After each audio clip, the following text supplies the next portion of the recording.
আমার ভক্ত ও আশেক সকলেই ইনশাল্লাহ ভালো আছেন তো? যাক, আলহামদুলিল্লাহ। তো একটা জিনিস, যে উরস শব্দের অর্থ কি? অনেক মানুষে উরুস করতে আসে, কিন্তু উরস শব্দের অর্থ কি অনেকে এটা জানে না। যে উরস শব্দের অর্থ মহামিলন। আর মহামিলন কি?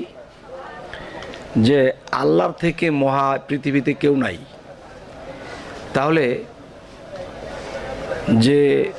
যেই সাধকরা সাধনা করেছেন এবং নিজেকে পবিত্র করেছেন, তারা একমাত্র সেই মহাত্মার সাথে মিশতে পারে, সেই মহান আল্লাহর সাথে মিশতে পারে।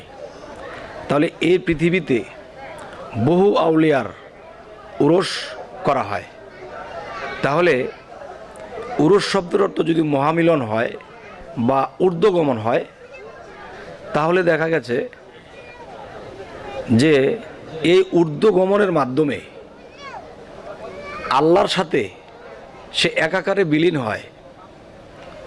তখন কি হয়? যে আল্লাহ বলেছেন যে আমার রূপ স্রোত তোমরা কেউ কখনোই পাবে না, তবে আমাকে পাবে, মুর্শিদ রূপে পাবে। আচ্ছা, মুর্শিদ রূপে যদি আমাদেরকে পাইতে হয়, এই কথাটা কোথায় বলছে আল্লাহ? সূরা কাহাফের 17 নম্বর আয়াতে, যারা আমার মুর্শিদ পাইল না তারা সুপথে নাই। সূরা কাহাফ, সূরা ফাতা 10 নম্বর আয়াত। আল্লাহ বলতেছে যে হে রাসূল, আপনার হাতের উপরে যারা হাত দিছে তাদেরকে বলে দিন যে তাদের হাতের উপরে আমি আল্লাহর হাত আছে। আচ্ছা, তাহলে বোঝা গেল বায়াত হওয়ার কথা আল্লাহ কোরআনে বারবার বলেছেন। আচ্ছা, এবার আসি যে মহামিলন, আল্লাহর সাথে যে একাকারে বিলীন হইতে পারছে, তারই তো মহামিলন ঘটছে। আর তার মহামিলন যখন আমরা সকলে মিলিয়া করিয়ালাম, তখন কি হলো? যে এই দিনটার মধ্যে তিনি এই দেহ ত্যাগ করেছিলেন। এই দিনটার মধ্যে যখন তিনি দেহ ত্যাগ করেছিলেন এবং এই দিনে তাকে যখন স্মরণ করিলাম, তখন সেই মহাত্মার সাথে মিশে থাকা সেই আউলিয়া জাগ্রত হন, যে আমাদেরকে সমস্ত আউলিয়া জগৎকে উরুসের মাধ্যমে স্মরণ করতেছে। তখন সে আরশে আযমে আর থাকে না, তখন এই উরুসের মজলিসে আসিয়া যান। কিন্তু তিনি সকলের সামনে থাকে, সকলকে দেখতেছে, কিন্তু সবাই তাকে দেখতে পায় না। আর যে দেখছে সে পাগল হয়ে গেছে। আচ্ছা, তাহলে আজকে এই কথাটা আলোচনা করার মূল উদ্দেশ্য হলো যে উরুস কেন করতে হয়। এই যে গান বাজনা করা হয়, একদল লোক বলতেছে যে গান বাজনা হারাম। এখন দেখা যায় গান বাজনা যদি হারাম বলা হয়, অবশ্যই হারাম, কিন্তু কোন গান হারাম এই কথা কিন্তু ক্লিয়ার বলা হয় না। সেটি হলো বুখারী শরীফের মধ্যে পাওয়া যায়।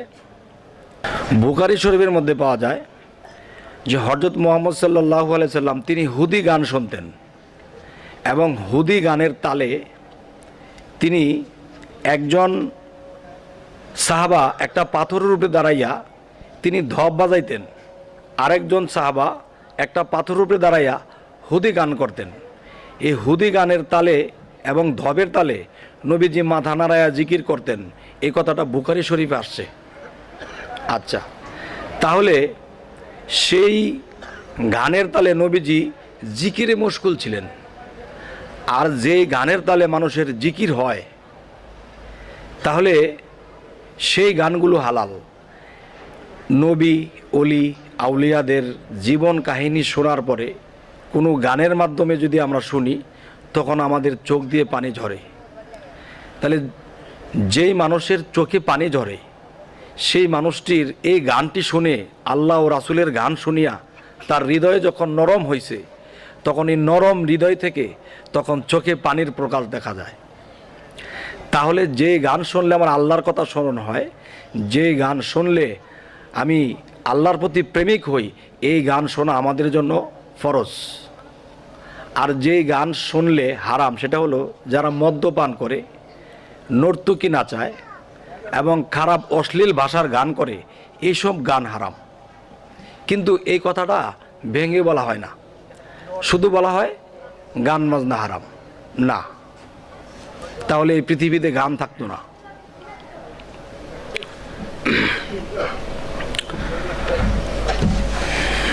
এই কি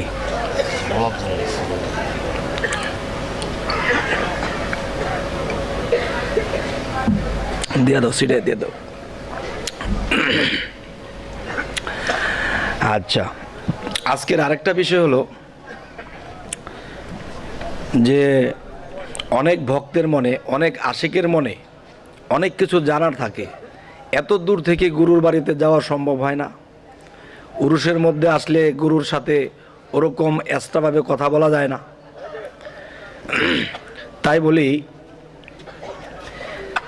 দেখা গেছে অনেক ভক্ত, অনেক আশিকের অনেক কিছু বলার থাকে, যে আমার এই জিনিসটা যদি জানতে পারতাম, আমার এখানে একটু জ্ঞানের প্যাঁচ লেগে আছে বা এই কর্মের প্যাঁচ আছে, আমি আসলে এগুলো তো বুঝতেছি না।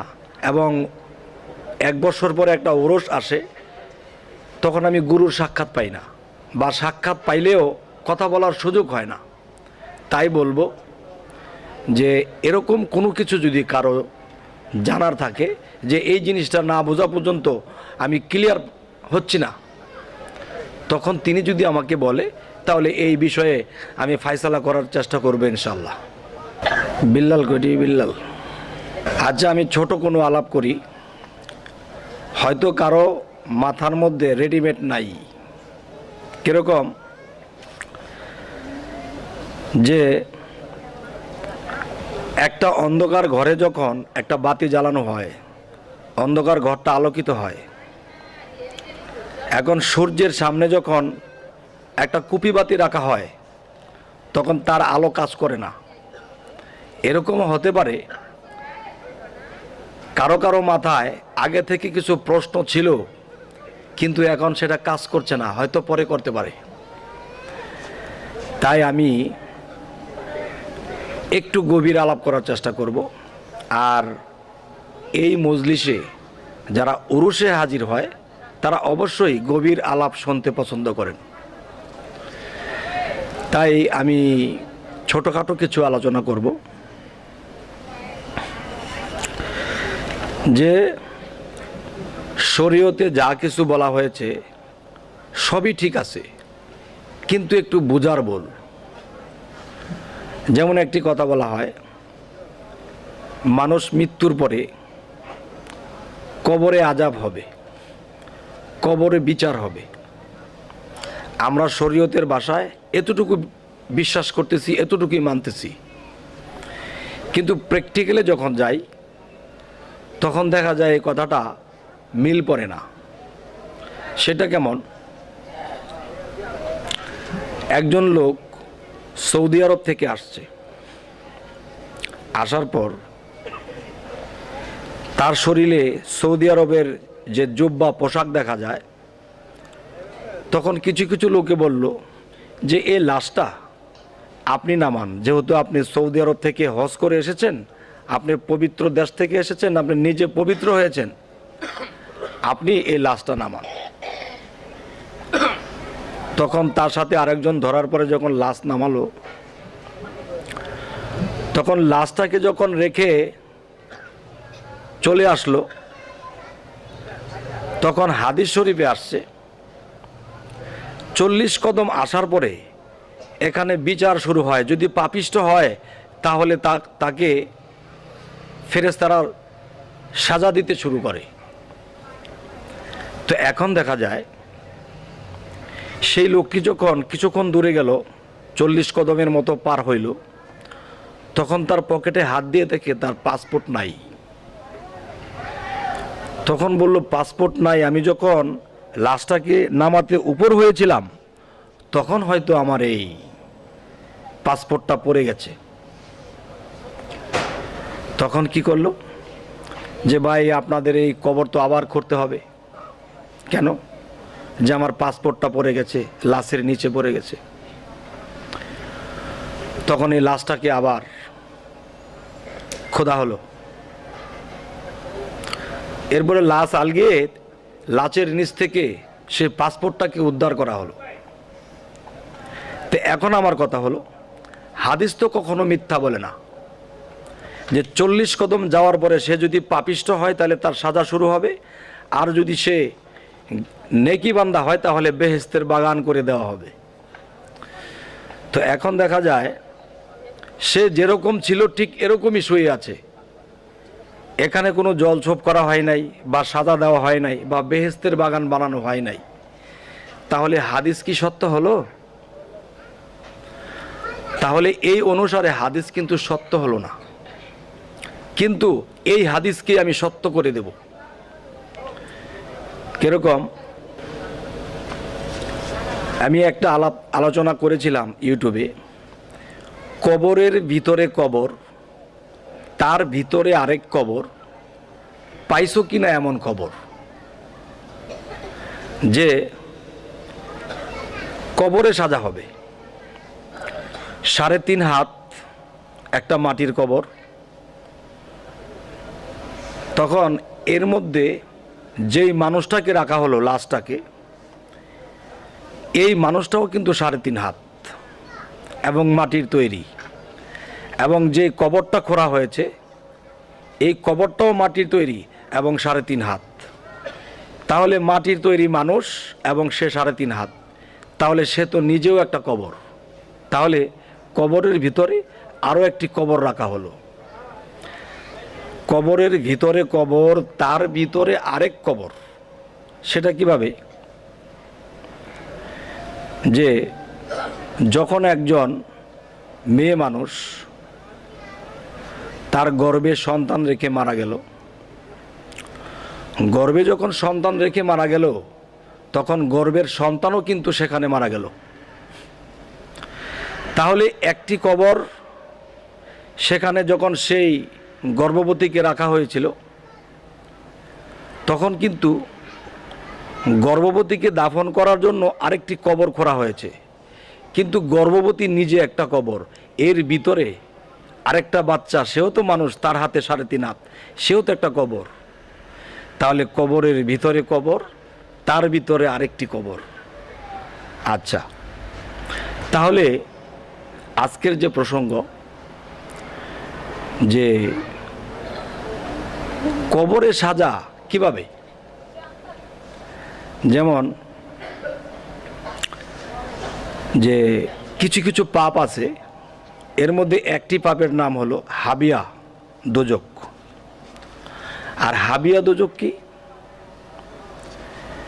যে আজকে দেখা গেছে